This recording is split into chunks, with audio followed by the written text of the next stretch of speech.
Hey YouTube, what's up? How's it going? Sean's Trains here.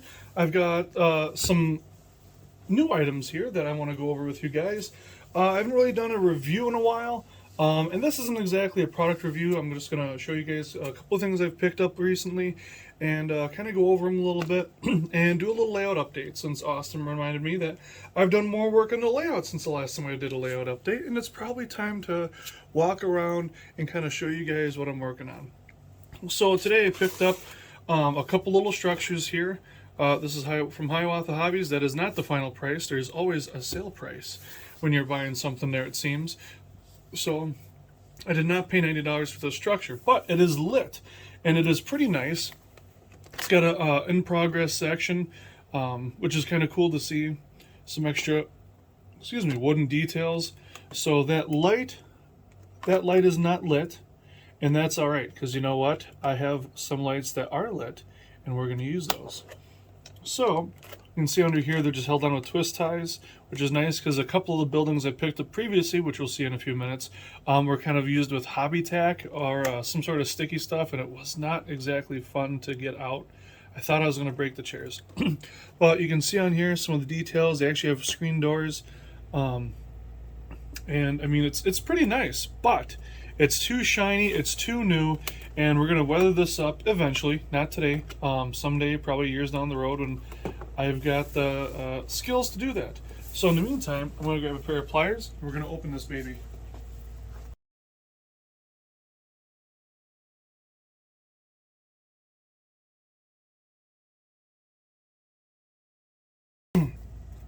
Alright, so we've got the kit opened up here. I shouldn't say kit, there's literally no assembly other than plugging it in. And that's right, it's a pre-lit structure! Look at that, it's got the wiring inside so you can see the storefront. That's pretty nice considering most models don't have this. But Woodland Scenics and Menards have done a great job of providing ready-to-go lit structures with sometimes some sort of animation. This guy, it's just lighting, and that's just fine. I don't think this little guy on the side is lit, and that's alright. I think it's just a store inside. But we can see a little bit more of the detail here. Let me get this up here. Maybe it'll focus on it for you guys. So we've got the screen doors and everything in there. It's actually a really nice detail. It's got the store interior here, with the cardstock gently held in place.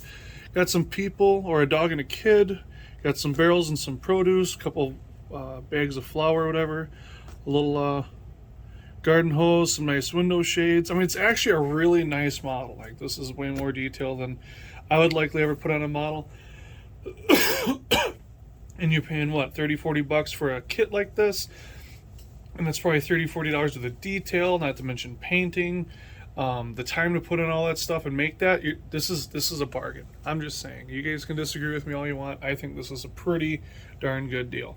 So we got that guy. Couple little details in here we want to make sure we don't forget.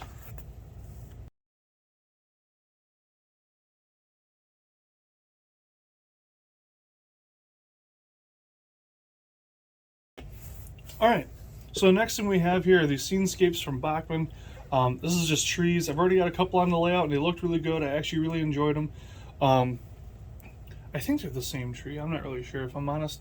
And for 14 bucks at Hiawatha Hobbies, it's not a bad price for 3 pre-made trees.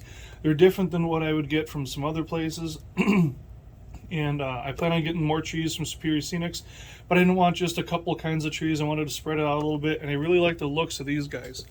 So we're going to open these up real quick. Well, these trees, they're pretty nice. They're pretty basic. It's just wire stuck through a plastic mold, twisted up into different limbs, painted with some foliage attached to it. If I had excuse me, infinitely more time to be making trees and stuff, which eventually I'll have time to do, I just want to get some stuff to start plotting green spaces. I'll make my own. It's super easy to do. You can make your own trees with some very simple, basic products. Get some green foliage, some glue, and some fake tree limbs. You could actually use actual twigs and branches if you like, and that would work too. Just gotta be kind of picky which ones you take out, but it'll look like a real tree and it'll act like a real tree, and if you break it, the branch is gonna fall and it's gonna look like it fell off a real tree. It's just great. Another thing I picked up, was just some Woodland Scenics Briar Patch Medium Green, which really all that means is this is just going to sit along the ground, hiding cracks and imperfections in the scenery, maybe hiding things sticking out. And the thing I'm most excited for, I actually talked to my friend Sean McGrath yesterday. Yeah, yesterday. And I wanted to, we were talking about coal trains and whatnot, and how he wants one, and I've got one. And he wants to do, or he thought it'd be cool to do the Burlington Northern Milwaukee Road crossover or cooperative effort with coal trains. So I thought I'd pick up a couple of these from Scale Trains. We'll take a look at these real quick. There's still some left at Hiawatha Hobbies. List price is $28, sale price is $22. Not too bad. Looks like we got a little bit of tape here. Pop this guy out here. I'm going to take a look. So because they only made these an operator, because it's not an actual car, it's not an actual prototype, but it's Burlington Northern, it's a nice car, and for the walkthroughs main or a gold line of the day, this isn't too far off. The rivet detail will kind of pull away from the rivets that are missing, or the grab lines that are missing, which I could probably make and put in there. Not a big deal for me. I can always do that later, like I said, if I want. But mostly I wanted solid metal axles, good couplers, a nice paint job, and a nice interior. I'll eventually probably get coal loads for them. I picked up 3. It's enough to fill in for the moment, just to show that it's Burlington Northern Milwaukee Road. So it'll be a nice little representation on the layout. And it's always nice to have stand-ins. Again, these aren't prototype cars, but they look good. They're going to run great. I know it. I've seen them out and about. So with that said, let's go plot this stuff on the layout. Maybe not this, but we can plot the trees in that building, and you guys can kind of get a feel of what I'm working for and working towards. So this is the inside here. We've got the kind of the back side of the interchange. The main portion is going to be over here with the main line along the back, or the branch line along the back, and then the interchange tracks inside here. Pulpwood loading area. This is going to be kind of the inside operations area, so you'll have another person in here running trains. So this is going to be kind of the forest. May have another house or two over here, and then the logging area. And then they'll have a gravel road coming through here, connecting to a state highway of sorts. Gravel road coming this way, going towards the campground, and then going underneath here to go to the pulpwood. So you have trucks going and crossing over here. I've got my elevator here. I don't know if I'm going to have another industry in here. I kind of want to put something over here to make use of these guys. As from what I recall, some of these are used for the roofing material for shingles, and there is a shingle manufacturer on the WC line somewhere in Wisconsin. Correct me if I'm wrong. I think I remember that from a video, from a C-Vision video that I've got on the WC. So I want to get a post office, a couple more houses, and maybe a small like general store or something, which that kind of is. But I want to get a couple other buildings and kind of do a nice little town here, and nothing too big. These buildings aren't cheap, but this is another one of those Woodland Scenics buildings. It's got lighting underneath, so this thing will actually light up inside here, which is kind of neat. Once I pop the wires in to do that. This one's not lit, but I don't think it would be terribly difficult to light. I could just pop a couple holes through the floor. I don't think there's an interior in there, but it is a nice little house. I wouldn't mind having light in there.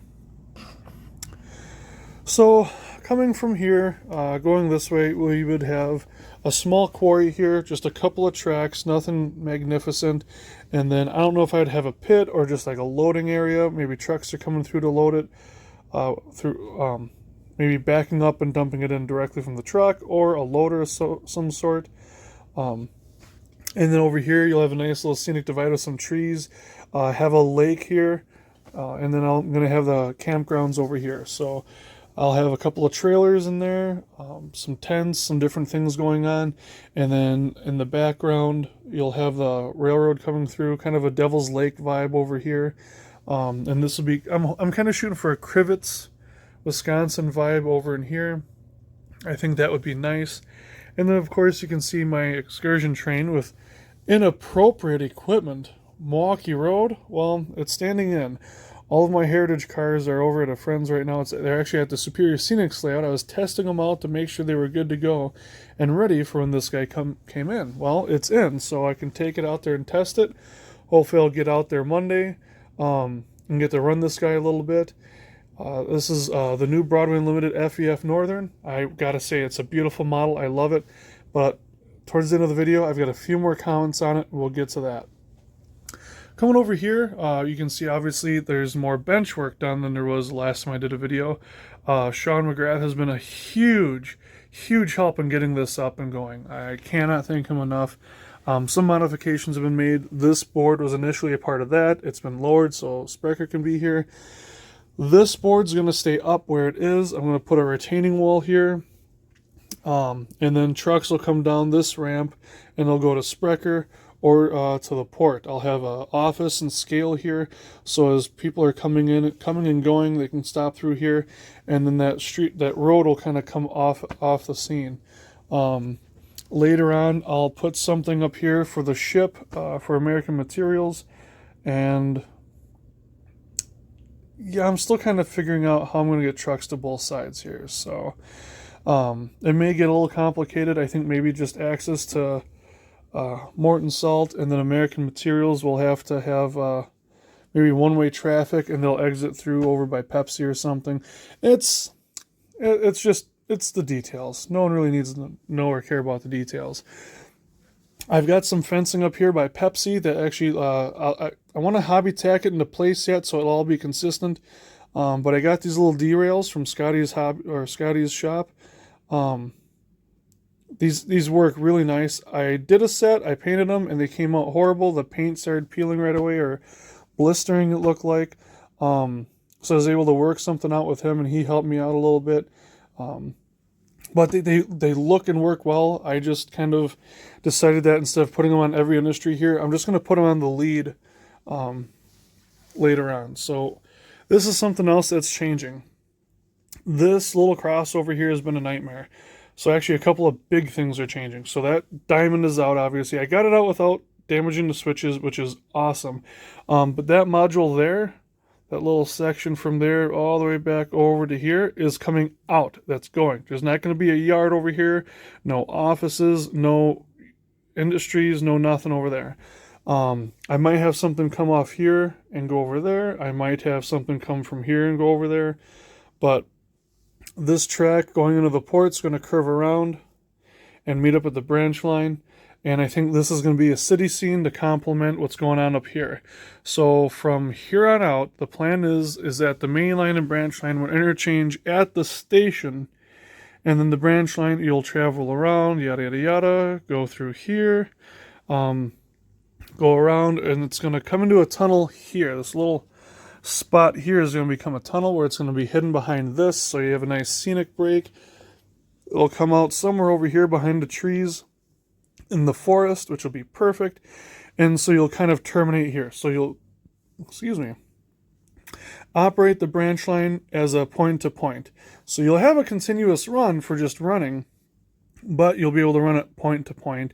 And I think that will be a lot better than what I had with the yard over here, because before it was interchange here, bring it to the yard, sort it, and then go out to the branch line or into here, which isn't bad, but I like this. It's less track, less switches, less work. That's great.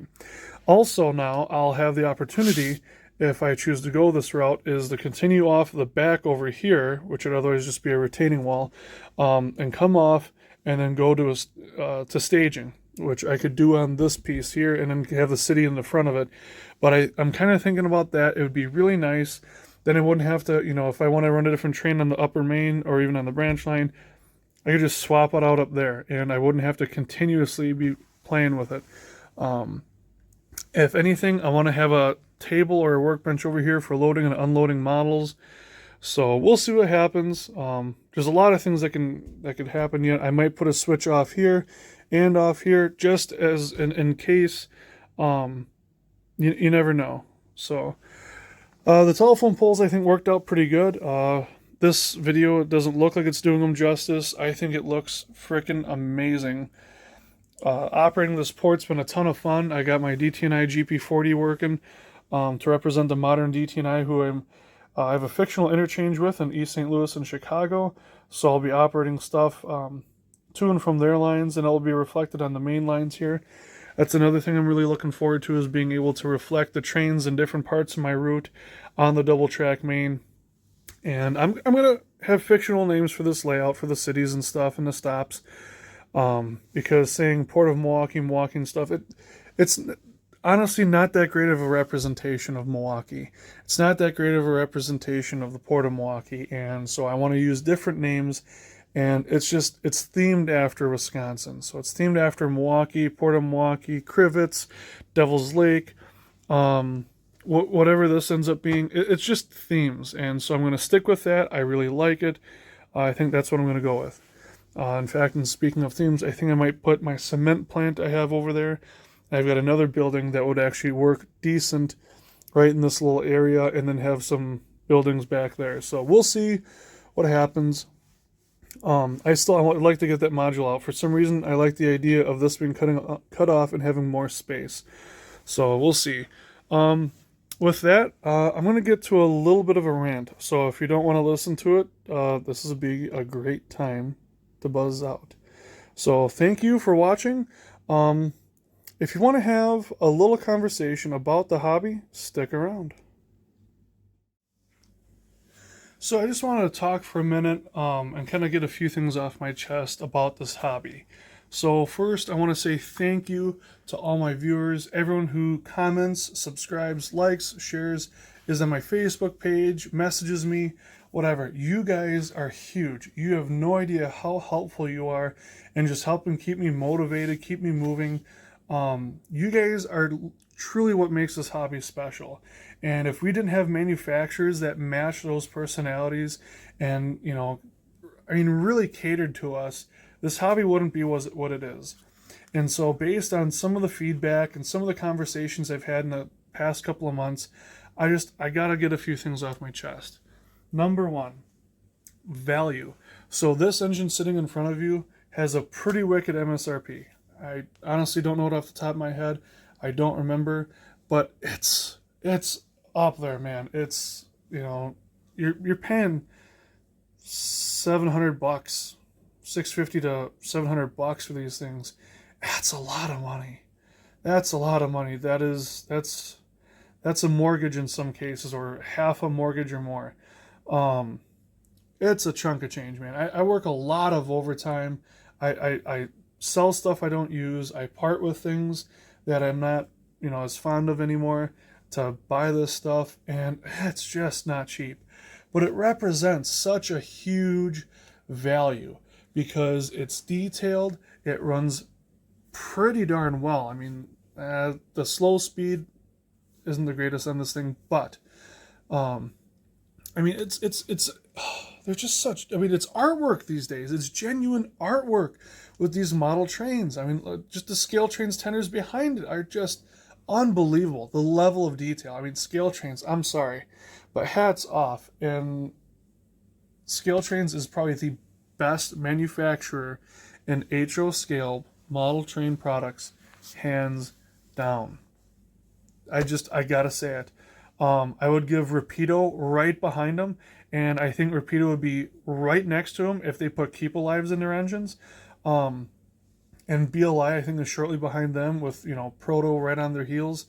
My biggest gripe, and probably my only gripe about Broadway, is sound. And this is just my personal opinion, I think if they went to Loc Sound, they wouldn't have to create all their own sound files. They would have a non-proprietary sound system that would be, I think, higher quality. It would provide better motor control. You'd still have all your smoke and whistles and steam and all your crazy effects with some programming. I don't think that would be an issue. Or to at least offer these models DCC ready with a 21-pin plug, and that would still activate or function most of that stuff. And I would be much happier with these products. I could slap this thing up to a couple of Scale Trains, Gevos or something, and have a genuinely modern train that I could just run. I think that would be amazing. I'm going to try to program. I'm going to pick up a UP something from Scale Trains. I'm going to try to speed match it to this. I'm going to give it my best shot and see what happens. I'm going to try to speed match this to that because I have way more Scale Train stuff. And if I can make this engine work, I can make my Milwaukee Road Northern work. I can make my Santa Fe Mikado work.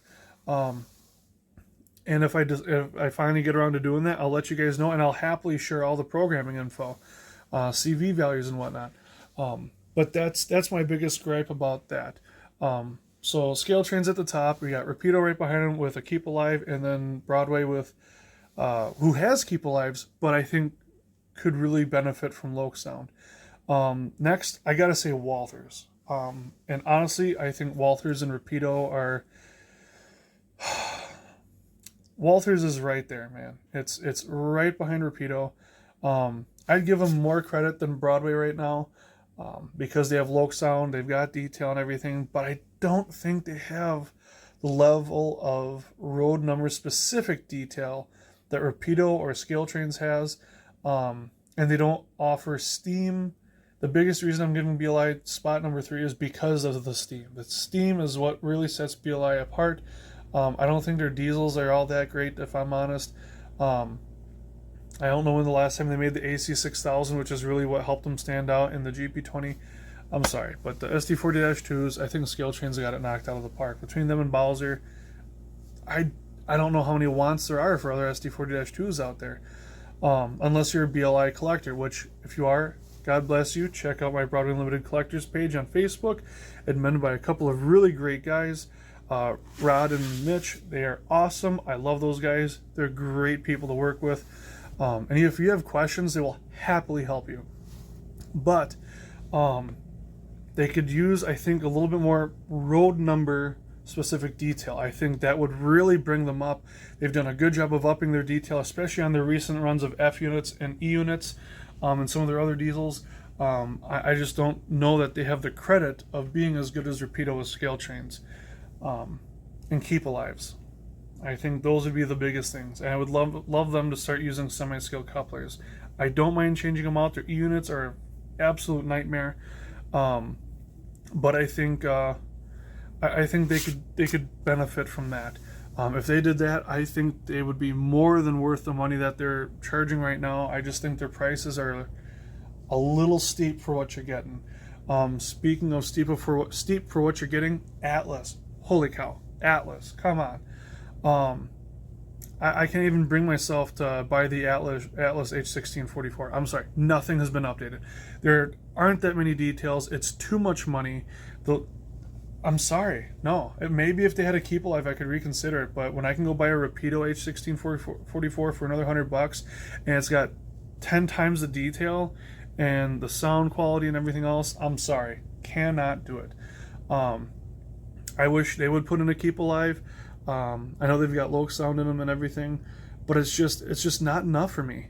It's not enough, and I think Atlas could do it. I just don't know that they care to. They've got their little spot for it, for what they do. But if you ask me, for the most part, their stuff isn't up to Walther's Proto. It's probably closer to Walther's mainline, and their train man line is behind that. I'd hate to say it. Just the handrails I've seen on the stuff I've had from them are just huge. And they used to offer the handrail kits for them, but it just hasn't been that way. So with that being said, I want to say that every manufacturer has their niche that they do, and they have their loyal customers. God bless their hearts, because if you've been in this hobby for very long, you've noticed that certain brands make certain types of locomotives and they kind of stick to what they know. Atlas is known for their Dash 8s. They just make Dash 8 40Cs and Bs, and they crank them out, and they do a good job of them. They're solid engines. They are solid drive lines, solid engines. I've never had a Dash 8 from them that's been a bad locomotive. And I would, if I'm buying one for CSX, Norfolk Southern, C&W, that's who I would go to, because I know it's a good engine. I had a Santa Fe Dash 8 40BW, and I ran the crap out of that thing without issue. Just a stellar engine. Bachmann, I'd hate to say it, the TCS wow sound I've heard issues with. I had one, I was not impressed. Big thick decal on the side of that Heritage ALP44, not a fan. Not thrilled. I think they charge a lot of money. I think a lot of it is the sound. I'm really glad that they're doing modern passenger engines. I am. I don't model that, so the one that I had is what I'm basically going off of and what I've seen on Facebook for the Chargers and whatnot. But I'm glad they're being done. They have their place. It's just, it's a lot of money. And it's not up to par with scale trains. It just isn't. It just isn't. So, if they have what you want, you gotta go with them.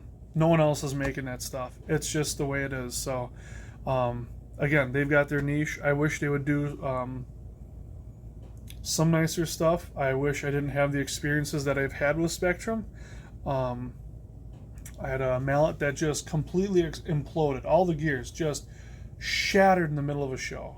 And I love that engine. It was I had a lot of custom stuff done to that engine as far as making it look like a Great Northern. I actually bought a whole nother engine just for the tender because it was a CNO prototype. But it was close enough for me for a Great Northern. And I spent a lot of money on that thing, got it looking great, and it just flat on its face in the middle of a show. Not thrilled about that. So something else I